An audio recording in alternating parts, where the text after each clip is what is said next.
मत कहिएगा कि सरकार सहयोग नहीं किया है।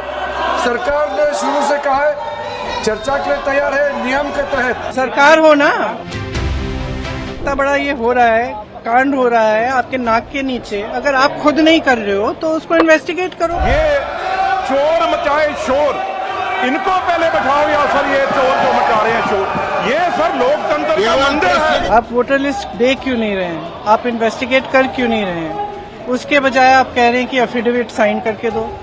इससे बड़ा ओथ क्या है जो हम सदन में लेते हैं? बात तो वही हुई कि उल्टा चोर कोतवाल को डांटे। जहां आप हारते हैं उस पर आप छाती पीटने लगते हैं और उसका ठीकरा आप भाजपा पर और चुनाव आयोग पर फोड़ना चाहते हैं।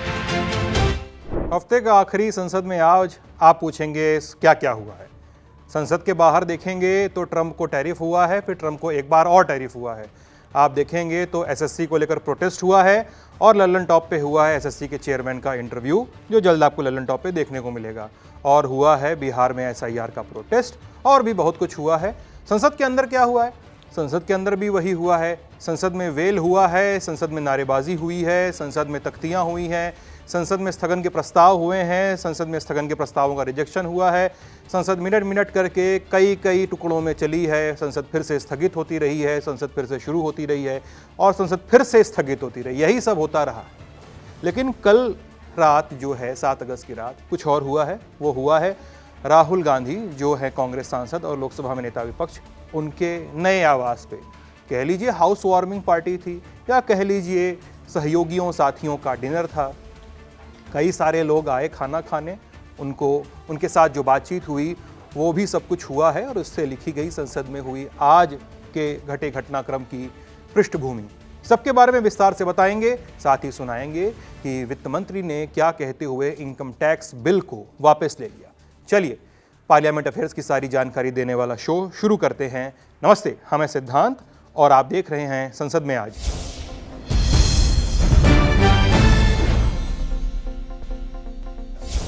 आज संसद का कामकाज कैसा रहेगा, इसकी कहानी तो 7 अगस्त को डिनर टेबल पे तय हो गई थी, जब राहुल गांधी के नए घर पे इंडिया गठबंधन की डिनर मीटिंग हुई, बात हुई एसआईआर और वोट चोरी वाले आरोपों पे। रात गई, सुबह हुई और सुबह सांसद संसद परिसर में इस मुद्दे पे प्रदर्शन करते दिखे। प्रियंका गांधी की अगुवाई में विपक्षी सांसदों ने चुनाव आयोग और सरकार के खिलाफ मोर्चा खोला। हाथ में थे पोस्टर जिन पर आज लिखा था our vote our right our fight.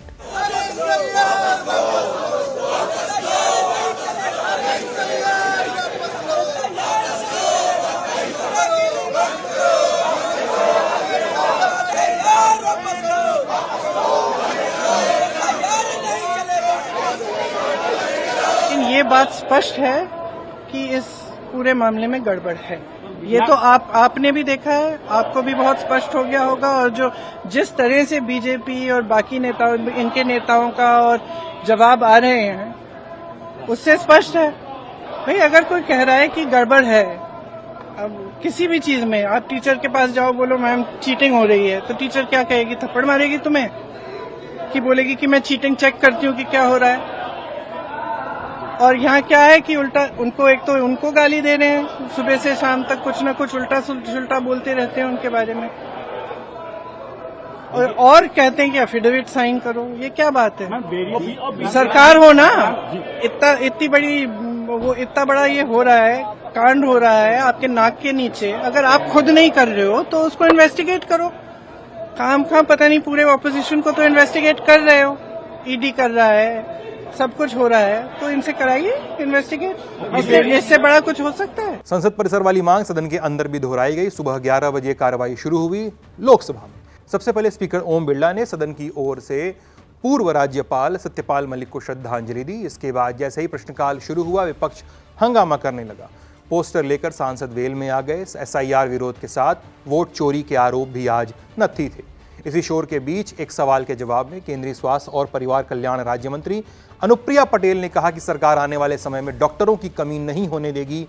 और क्या खास बातें कही उन्होंने, वो सुनते हैं। तमाम कोशिशें हमारी जारी हैं कि हमारे जो पीएचसी, सीएचसी और तमाम आयुष्मान आरोग्य मंदिरों पे जो डॉक्टर्स की या मेडिकल स्टाफ की कमी है वो पूरी हो सके। और इसके साथ ही हम मल्टी स्किलिंग ऑफ डॉक्टर्स भी कर रहे हैं एनएचएम के तहत, ताकि स्पेशलिस्ट डॉक्टर्स की जो कमी है, जो उपलब्धता है, उसे देश के कोने कोने में सुनिश्चित किया जा सके। भारत की सरकार पिछले 11 वर्षों से, खासतौर से हमारा स्वास्थ्य और परिवार कल्याण मंत्रालय जिस गति से काम कर रहा है, आने वाले समय में हमारा डॉक्टर पॉपुलेशन रेशियो WHO के नॉर्म्स के अनुरूप ही होगा और हमारे देश के किसी भी कोने में डॉक्टर्स की या स्पेशलिस्ट डॉक्टर्स की किसी भी प्रकार की कोई कमी नहीं होने दी जाएगी। शोर चलता रहा, कार्रवाई भी चलती रही। सिलसिला चला लगभग 22 मिनट, लेकिन जब डेसिबल पर शोर चढ़ता ही गया तो कार्रवाई को 12 बजे तक के लिए स्थगित करना पड़ा। आप सदन को चलने दें,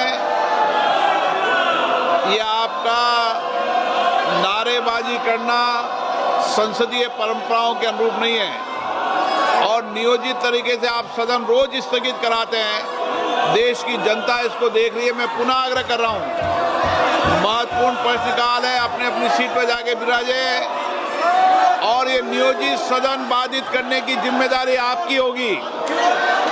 देश देख रहा है इस बात को लेकर। सदन की कार्रवाई आज 12 बजे तक के लिए स्थगित की जाती है। 12 बजे सदन का कामकाज फिर से शुरू हुआ। सबसे पहले आसन की ओर से आई जानकारी, बताया गया कि स्पीकर ने किसी भी स्थगन प्रस्ताव को मंजूरी नहीं दी है। बस फिर क्या, पहले से हंगामा कर रहे विपक्ष की नारेबाजी को ईंधन मिल गया। 10 मिनट ही हुए थे कि सदन को फिर से 3 बजे तक के लिए स्थगित करना पड़ा। 3 बजे कार्रवाई फिर से शुरू हुई तो विपक्ष वेल में था। सत्ता पक्ष कुर्सियों पे। आसन से कृष्णा प्रसाद तेन्नेटी ने सांसदों को वेल खाली करने के लिए कहा, लेकिन ऐसा हुआ नहीं। इस बीच वित्त मंत्री निर्मला सीतारमण अपनी कुर्सी से उठी, सदन से इनकम टैक्स बिल वापस लेने की मंजूरी मांगी। बताया कि सेलेक्ट कमेटी की रिपोर्ट के मुताबिक हम बिल वापस लेना चाहते हैं। फिर इस प्रस्ताव पर ध्वनिमत से मतदान कराया गया। इसके बाद वित्त मंत्री ने ये बिल वापस ले लिया। I rise to move for leave to withdraw the income tax bill 2025 as reported by the select committee.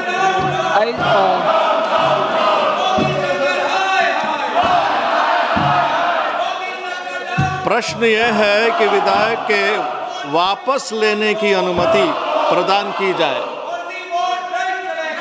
जो सदस्य इसके पक्ष में हैं वो हाँ कहें, जो सदस्य इसके विरोध में है वो ना कहे।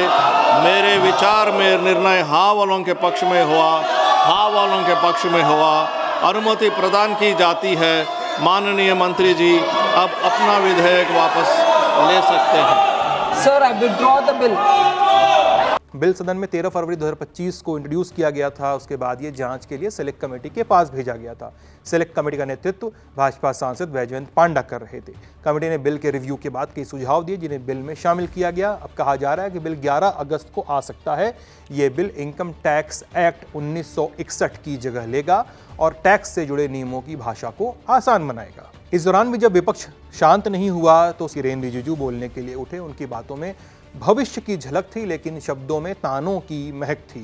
प्राइवेट मेंबर्स बिल का जिक्र करते हुए उन्होंने क्या कहा, सुनते हैं। चेयरपर्सन सर, आज तो फ्राइडे है और फ्राइडे में नॉर्मली ये फ्राइडे जो है मेंबर्स का ही दिन होता है और विशेष करके ऑपोजिशन पार्टी का मेंबर्स का बहुत बड़ा अवसर होता है। तो ये बिजनेस ट्रांजैक्शन करने में भी डिस्टर्ब कर रहे हैं ऑपोजिशन पार्टी और private member bills, private member का टाइम को भी आज ऑपोजिशन पार्टी ने बर्बाद किया है। बहुत दुख की बात है और भविष्य में आप लोग ये मत कहिएगा कि सरकार सहयोग नहीं किया है। सरकार ने शुरू से कहा है चर्चा के लिए तैयार है नियम के तहत। तो सर, मैं आपके माध्यम से हमारे विपक्ष के साथियों को कहना चाहता हूं कि आज आप लोगों ने प्राइवेट मेंबर का बिल को भी आप लोगों ने डिस्टर्ब किया है, इसलिए हम बहुत दुखी हैं। इसके बाद सदन की कार्रवाई को 11 अगस्त की सुबह 11 बजे तक के लिए स्थगित कर दिया गया। लोकसभा पूरे दिन रुकी, चली, फिर चली, इसी लूप में फंस के रह गई। लेकिन राज्यसभा के साथ ऐसा नहीं हुआ। अब अगर आप ये सोच रहे हैं कि इसका मतलब है कि राज्यसभा की कार्रवाई पूरे दिन अच्छे से चली है, तो आप अपने सांसदों को हल्के में ले रहे हैं, क्योंकि राज्यसभा का कामकाज पूरे दिन आधे घंटे भी नहीं चल पाया है। सुबह 11 बजे कार्रवाई शुरू हो गई। लिस्टेड बिजनेस लेने के बाद उपसभापति हरिवंश ने बताया कि स्थगन प्रस्ताव के 20 नोटिस मिले हैं, एक भी मंजूरी नहीं है। उपसभापति ने पूर्व सभापति वेंकैया नायडू से लेकर हामिद अंसारी की ओर से स्थगन प्रस्ताव पर की गई टिप्पणियों का भी जिक्र किया। कहा कि कुछ सदस्य सदन में स्थगन प्रस्ताव को एक गतिरोध के उपकरण की तरह इस्तेमाल कर रहे हैं। इस पर तृणमूल कांग्रेस के राज्यसभा में नेता डेरेक ओब्रायन ने कुछ ऐसा कह दिया कि उपसभापति भड़क गए। When you cite a precedent, sir, नहीं, आप बोलने दें, please. when you cite a precedent, fair enough, for any subject, there are always 3 counter precedents. Leave that aside, sir. Let's today, on behalf of all of us, the LOP is not here. Let's today make a commitment from here. On Monday morning, we will submit all on the subject of SIR 40 notices. Rule will apply. You agree That rule will apply. take this subject up? Rules will apply You to agree? that. Rules will apply to that. Opposition. There is Sir, a one rule will minute. apply to Sir, that. one minute. No. Sir, one No, minute. sir. I feel bad. No, please Because he's speak. screaming. Sir, the other point is, Please. sir, the other point is, it is a democratic right. Please. Sir, I'm not Thank you. finished. Thank you. There can be But I have multiple already subjects. told. John Petos. Sir, thank you, sir. Sir, rule 267 itself. इस बहस में Congress party की entry हुई। सांसद प्रमोद तिवारी ने कहा कि पूरा विपक्ष चाहता कि कार्यवाही शांति से चले, इसके लिए बस एक काम करना है, वो है एसआईआर पर चर्चा की मांग को मंजूरी मिल जाए। संपूर्ण विपक्ष चाहता है, मेरी बात तो सुन लीजिए। जी मैं समझ गया। संपूर्ण विपक्ष चाहता है कि सदन की कार्रवाई शांतिपूर्वक चले, जैसा आप भी चाहते हैं। मेरा एक सुझाव है 267 पर, उस पर मैं स्पष्ट ओपिनियन दे चुका हूं। आप एक देखें ना, जी। इस पे जो रूलिंग है, जो वर्डिंग है, साफ है। जब देश के लोकतंत्र प्रमोद जी, मैंने उस पर रूलिंग दे चुका हूं। मैं रूलिंग दे चुका हूं। खतरा हो, अब इसी शोर और हंगामे की वजह से सदन की कार्रवाई को 12 बजे तक के लिए स्थगित कर दिया गया। 12 बजे सदन की कार्रवाई जब फिर से शुरू हुई तो विपक्ष ने राहुल गांधी की प्रेस कॉन्फ्रेंस का जिक्र कर एसआईआर पर चर्चा की मांग की, लेकिन इस मांग को मंजूरी नहीं मिली। फिर प्रश्नकाल की कार्रवाई को आगे बढ़ाया गया। खाद्य और प्रसंस्करण उद्योग राज्य मंत्री रवनीत सिंह जवाब देने के लिए आए, लेकिन विपक्षी खेमे से हो रहे शोर पर नाराज हो गए। बोले, मैं तो जवाब देने के लिए तैयार हूं, लेकिन चोर का शोर खत्म नहीं हो रहा है।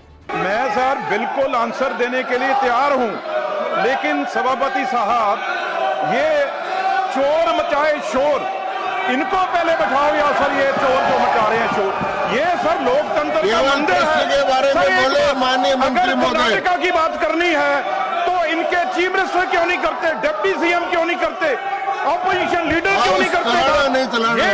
ये सिर्फ राहुल गांधी क्यों बात करते हैं सर? ये टोटल चोर मचाए शोर है। प्रश्नकाल में व्यवस्था का प्रश्न नहीं होता है। ये सुनने को तैयार नहीं है एक भी आंसर। और कुछ इस तरह 3 मिनट 30 सेकंड चलने के बाद सदन की कार्रवाई को सोमवार यानी 11 अगस्त की सुबह 11 बजे के लिए स्थगित कर दिया गया। आज सदन के अंदर जिस मुद्दे पे गहमागहमी थी, सदन के बाहर भी वही मुद्दा पारा बढ़ाता रहा। सबकी जुबान पे राहुल गांधी की प्रेस कॉन्फ्रेंस और उसमें लगाए गए आरोपों की बात हो रही थी। सत्ता पक्ष इसे लेकर सवाल उठा रहा था तो विपक्ष एकजुटता के साथ राहुल के साथ खड़ा नजर आया। किसने क्या कहा, सुनते हैं। पूरा देश ये कह रहा है कि चुनाव आयोग अच्छी तरह से जांच करे और तब बोले। बगैर जांच किए कुछ नहीं कह सकते। कोई सबूत दे रहा है आपको, इतनी बड़ी किताब भर एक विधानसभा में आपने देखे कितने फर्जी वोट थे, सबने देखे, वो सबूत है तो उसको लें, जांच करें और देश को बताएं कि क्या हो रहा है। बात तो वही हुई कि उल्टा चोर कोतवाल को डांटे। हाँ, इतिहास उठा लें और ऐसे बहुत सारे प्रूफ पहले के भी हैं।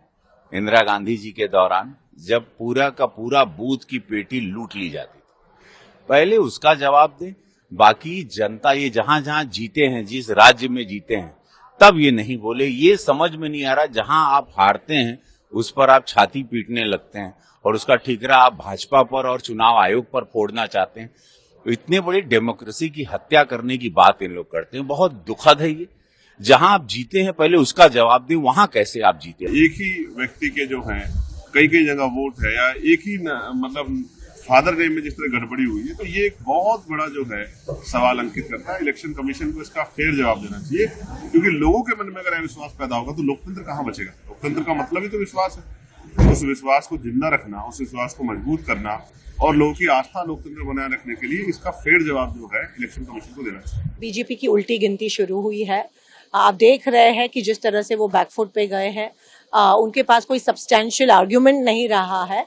और रही बात सीएम महाराष्ट्र की, उनका तो काम ही है कि हमारे एलओपी के बारे में, हमारे नेताओं के बारे में ऐसी गलत शब्द यूज करते हैं, लेकिन अभी उनके पास कोई रेमेडी नहीं रही है. They have been exposed, EC has been exposed, EC and the government are working hand in glove. कैसे इमेच्योर बातें करते हैं. जिस राज्य में आप जीते हैं पहले उसका जवाब दें, वहां आप कैसे जीते हैं. तो ये तो गलत है. जहां पर आपको जनता हरा रही है, आप उस पर जनता के वोट पर आप प्रश्न चिन्ह लगा रहे हैं. आप चुनाव आयोग पे, आप संविधान पे लगा रहे हैं, डेमोक्रेसी पर आप आरोप लगा रहे हैं.